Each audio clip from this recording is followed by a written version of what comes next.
tout le monde, j'espère que vous allez bien. Donc aujourd'hui, j'ai décidé de vous amener avec moi pour faire un peu de meal prep vide frigo. En fait, là, ça fait 2 semaines que j'essaie de vider tranquillement, pas vite, le contenu de mon congélateur, de mes armoires, mais également de mon réfrigérateur pour partir en neuf et également pour limiter le gaspillage alimentaire et utiliser ce que j'ai déjà sous la main. Donc là, en fait, cette semaine, je me suis fait des belles listes. J'ai regardé qu'est-ce que j'avais déjà sous la main. J'ai complété en fait à l'épicerie avec quelques ingrédients et ça a coûté seulement 21 $, divisé en deux avec mon conjoint pour acheter quelques ingrédients qui manquaient pour faire ma préparation des repas cette semaine. Et là, je vais aller préparer une collation, une soupe et un repas pour justement les prochains jours. Puis surtout, c'est des recettes que je vais principalement faire avec ce que j'ai déjà sous la main. Donc, c'est parti! Donc ça, c'est les ingrédients que j'ai achetés hier en faisant les courses. Ça a coûté 21 $ pour tout ça. Et ça ici, ça a été l'ingrédient gratuit de la semaine qui était donné par l'épicerie. Donc, juste avec ces petits ingrédients-là, ça va me permettre de bonifier mes recettes tout au long de la semaine. Mais surtout, c'était des ingrédients qui étaient vraiment à petit prix. Et je me suis laissée tenter par les cuisses de poulet qui étaient à moins de 5 $ pour l'emballage, soit 99 sous la livre. À ce prix-là, j'ai décidé d'en profiter. Donc, on va pouvoir manger ça avec des légumes grillés par exemple. Donc je vais vous montrer qu'est-ce que je vais cuisiner. Sinon tout le reste c'était des ingrédients que j'avais déjà sous la main depuis les dernières semaines dans mon frigo, mon congélateur et mon armoire. Donc la première recette que je vais préparer c'est des boules d'énergie à l'avoine, arachide et chocolat. C'est une de mes recettes préférées. La recette complète se trouve dans mon cahier Faire plus avec moins, bien manger et économiser à l'épicerie dans la section recettes. Et c'est la première ici, les boules d'énergie choco-arachide. Les ingrédients nécessaires, ça va être de l'avoine, du sirop d'érable, du beurre d'arachide. Cette fois-ci, je vais ajouter des graines de chanvre et sinon des pépites de chocolat ou encore des raisins secs. Moi, je prends des petits morceaux de chocolat comme ça que je vais réduire en petits copeaux. Lorsque j'ai un fond de granola, j'aime beaucoup le passer dans les recettes comme ça ou encore dans les bâtons de maison sans cuisson. Donc, c'est ce que je vais faire. Donc ici, il n'est pas nécessaire d'avoir des pépites de chocolat en tant que tel. On peut tout simplement prendre le chocolat qu'on a sous la main et le réduire en petits copeaux. Donc ici, j'ai tous mes ingrédients. Une fois que tous les ingrédients étaient mélangés et humides, j'ai réfrigéré le tout pendant environ 30 minutes et par la suite, avec des mains humides, j'ai façonné des petites boulettes d'environ 1 cuillère à soupe chacun. Essentiellement, cette recette demande 3 ingrédients que j'ai toujours sous la main, soit du sirop d'érable, du beurre d'arachide ainsi que de l'avoine et par la suite, on peut les personnaliser selon qu'est-ce qu'on a sous la main. C'est une de mes collations favorites et je les mange également au petit déjeuner avec un smoothie par exemple. La prochaine recette, ça va être une soupe aux légumes et ces temps-ci, j'adore faire cette recette. Puis j'essaie de faire au moins une soupe par semaine, soit un potage, soit un velouté, soit une soupe. Puis ça permet en fait d'utiliser qu'est-ce qu'on a déjà sous la main, mais surtout moi je trouve que c'est un repas qui est vraiment réconfortant. Puis tu sais des fois le soir t'as pas vraiment faim, mais tu veux quand même manger quelque chose, donc je trouve qu'une soupe maison, il faut toujours en avoir une dans son frigo. Et aussi après ça on peut la manger avec qu'est-ce qu'on a encore une fois sous la main, des craquelins, du fromage, des crudités, des charcuteries peut-être ou des toasts, un grilled cheese. Donc ça permet vraiment de compléter un repas et de l'adapter selon notre faim. Mais là moi cette fois-ci je vais la faire seulement aux légumes. Des fois j'ajoute une pomme de terre dedans ou encore des nouilles à soupe, mais là je vais vraiment la faire que aux légumes seulement. Et voici les ingrédients que je vais utiliser, ce que j'ai sous la main pour faire ma soupe aux légumes. Donc ça ici, c'est les principaux ingrédients. Puis quand on pense à ça, là, une soupe aux légumes, ça coûte presque rien à faire. Le rutabaga, je vais en utiliser environ la moitié. Il m'a coûté 1 $. Le céleri, on a besoin de 2 à 4 branches. Ça coûte presque rien.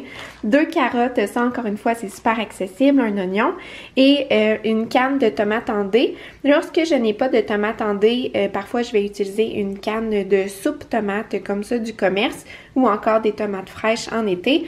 Et sinon, je mets tout le temps du bouillon de poulet ou du bouillon de bœuf ou du bouillon de légumes. Donc ici, j'ai un bouillon de poulet comme ça. Ici, c'est le moins cher que je peux trouver à l'épicerie. C'est du bouillon instantané. Je trouve que ça revient vraiment moins cher que du bouillon liquide.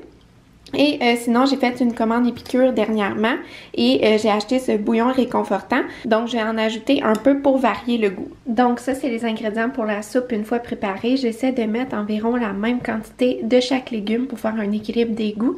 Je vous dirais qu'ici, l'essentiel, c'est vraiment les oignons et les carottes et le céleri. C'est vraiment la base. Et puis ensuite, on peut ajouter un peu les ingrédients qu'on a sous la main.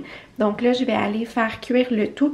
J'ai mis un cube de beurre dans le fond pour faire revenir, mais on pourrait utiliser de l'huile d'olive par exemple. Je vais faire revenir environ 5 minutes et ensuite je vais ajouter mon bouillon et je vais faire cuire 15 minutes à feu doux. Pour le bouillon en poudre, je savais que j'allais mettre environ 4 tasses d'eau dans ma soupe, donc je mets l'équivalent d'une cuillère à thé de bouillon en poudre par tasse d'eau. Donc, j'ai fait revenir mes légumes 5 minutes avec un peu de beurre et par la suite, j'ai ajouté mon bouillon. Donc, j'ai ajouté l'eau ainsi que le bouillon en poudre et une fois que c'était à ébullition, j'ai laissé mijoter à feu doux pendant environ 15 minutes jusqu'à ce que les légumes soient entièrement cuits. Et à la fin de la cuisson seulement, j'ai ajouté ma canne de tomates en dés pour limiter l'acidité des tomates dans la soupe et c'est à ce moment-là aussi qu'on pourrait ajouter des verdures, soit des épinards, du chou kale ou par exemple des oignons verts ou encore du persil. Pour la prochaine recette, je vais faire une salade de patates. C'est une recette super facile à faire qui coûte pas cher mais surtout qu'on peut faire souvent avec des ingrédients qu'on a déjà sous la main. Donc voici les ingrédients. Donc, pour commencer, j'avais des pommes de terre qui commençaient à traîner un peu dans mon garde-manger, puis je me suis dit que c'était vraiment le temps. Et ils commençaient même à avoir les petites pousses. Là, je les ai retirées. Donc, ça, je vais les faire bouillir, mais pas trop longtemps, juste assez pour qu'elles soient cuites, mais encore un peu dures. Sinon, des œufs qui ont été pondus par mes belles poules. Donc, là, ça dépend du nombre d'œufs que j'ai sous la main. Là, cette fois-ci, je vais en mettre 3. Des oignons verts. J'adore les oignons verts dans les recettes de salade de pommes de terre. Et là, ben, comme je vous ai montré tantôt, j'avais du bacon que j'ai acheté à l'épicerie. Je l'ai acheté principalement parce qu'il était pas cher comparativement au prix en ce moment avec l'inflation et tout. Mais là, je me suis dit que tant qu'à en avoir sous la main, je sais que c'est vraiment un bon ajout dans la salade de pommes de terre. Et finalement, ça prend de la mayonnaise pour réaliser la recette. Donc ça, c'est une mayonnaise en fait que j'ai eue gratuitement à l'épicerie. En fait, c'était une promotion que lorsqu'on achetait un pot de moutarde de Dijon, eh bien, on obtenait cette mayonnaise-là gratuitement et elle passe date au mois de mars. Donc, j'essaie de l'incorporer dans le plus de recettes possible.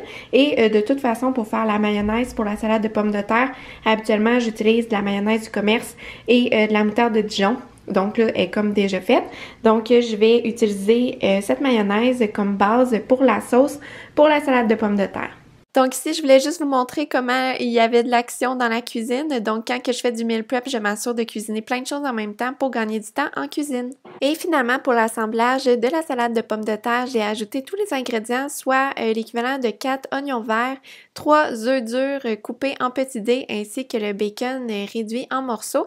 Et pour la sauce, je l'ai préparée ici en attendant d'avoir les patates cuites et refroidies pour pouvoir mélanger le tout ensemble une fois que le tout était prêt, mais surtout pour ne pas avoir trop de sauce dans ma salade. Pour mes sauces et vinaigrettes, je prends souvent les mêmes ingrédients, c'est-à-dire de la moutarde, de l'huile d'olive et du vinaigre. Donc ici, j'ai mis une cuillère à soupe de mayonnaise dijonnaise, une cuillère à soupe d'huile d'olive, une cuillère à thé de vinaigre de cidre de pomme et j'ai ajouté une bonne cuillère à soupe de jus de citron et une cuillère à thé d'eau pour la rendre plus liquide. Et ce sont les principaux ingrédients que je prends presque toujours lorsqu'il est question de faire des sauces et vinaigrettes. C'est les résultats pour la salade de patates, ça va faire environ 4 portions d'accompagnement pour les prochains repas ou encore 2 portions en plat principal.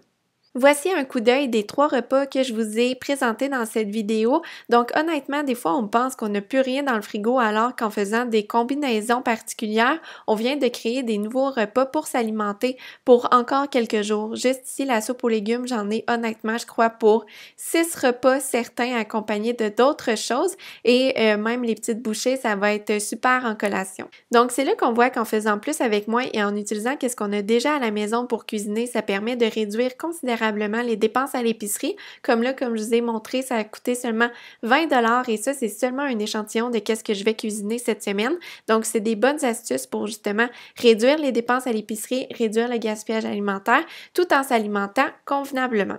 Donc voilà tout le monde, j'espère que vous avez aimé cette vidéo. C'était vraiment pas long, mais je voulais juste vous partager à quoi ça ressemble vraiment dans ma vie de tous les jours quand que je fais des repas vide frigo. Puis sinon, j'ai plein d'autres idées repas cette semaine que je vais faire, entre autres des spaghettis bolognaises avec des nouilles de courgettes.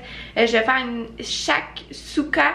Je sais pas si c'est comme ça se dit, d'œufs avec de la coriandre, avec du pain croûté.